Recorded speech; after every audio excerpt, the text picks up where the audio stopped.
Hey guys, so today let's make a Chinese soup. It's called a hot and sour soup. This is famous among Chinese people and also in many Chinese restaurants. So I will try to cook in its most authentic ways. But before we start cooking, let's prepare first for all our ingredients. So these are the two main ingredients that will make this soup authentic, guys. The dried mushrooms and the dried black fungus. So what we are going to do is to hydrate these two into cold water for at least 2 hours. Dried mushrooms is very important because this will give us an intense flavor of the soup. After 2 hours, the dried mushrooms and the black fungus must be soft now. So you have to squeeze the water from the shiitake mushrooms and slice them thinly.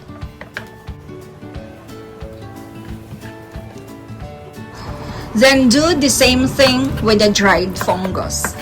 Slice it diagonally into a thin shreds.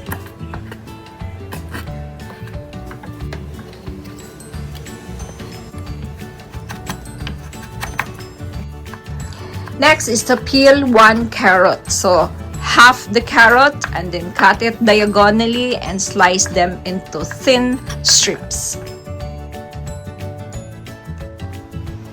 So this is how it looks like, guys, after the preparation of your vegetables. Next to prepare is for our meat. Now I have here about 350 grams of pork loin. So I simply cut this into thin slices, just the same cutting of our vegetables. Then marinate it with 2 teaspoons of light soy sauce, 1 teaspoon of sesame oil, and 1 tablespoon of cornstarch. Mix them well and then set this aside. Marinate it for about 15 to 20 minutes. So now let's prepare for our tofu.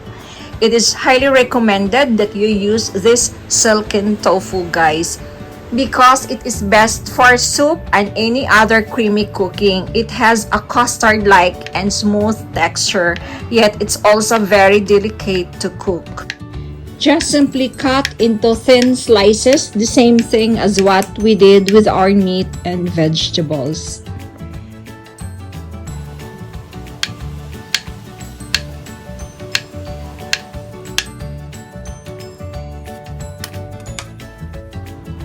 Then let's prepare for our seasonings. Let's mix 3 tablespoons of cornstarch, 3 tablespoons of water, 2 tablespoons of light soy sauce, 1 teaspoon of dark soy sauce, 1 tablespoon of sugar, and 1 teaspoon of salt. Mix them well until you see no lumps on the mixture and then set it aside. Then let's prepare for our second sauce, which we are going to add at the end of our cooking. So let's prepare 1 tablespoon of white pepper mixed with 3 tablespoons of black vinegar. I know that it sounds a lot, but the white pepper is the one that will give a heat and kick to our soup, guys, that keep our body warm, especially during cold weather. So this is the kind of black Chinese vinegar that I'm using, guys. It has a slightly sweet taste. So now let's start cooking.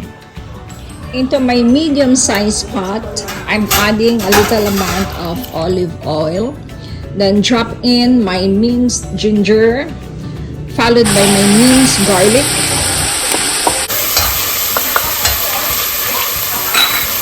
Stir for a few seconds, then drop in the meat. Continue stirring until the meat will turn into light brown in color.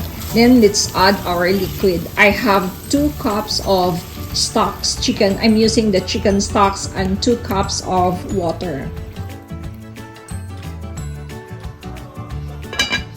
Put the lid on and let the water boil.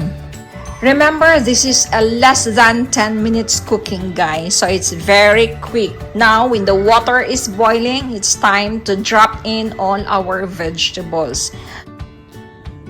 Give a stir for about 30 seconds. Then let's drop in our tofu. Please be careful when pouring in your tofu, guys. Remember, this is very delicate. We don't want to break this inside our soup. Put back the lid on and bring it back to boil. Now, as our stock is boiling, it's time for me to slowly pour in my 2 eggs. After 10 seconds, we need to stir in our vinegar sauce. So this is now the final stage, guys. So after we pour in our vinegar sauce, stir for 10 seconds, and then switch off the fire. So that's it. It's done. So it's time to dish up our beautiful and appetizing hot and sour soup, guys. So that's all for today, guys. Thank you so much for watching. See you next time, and God bless.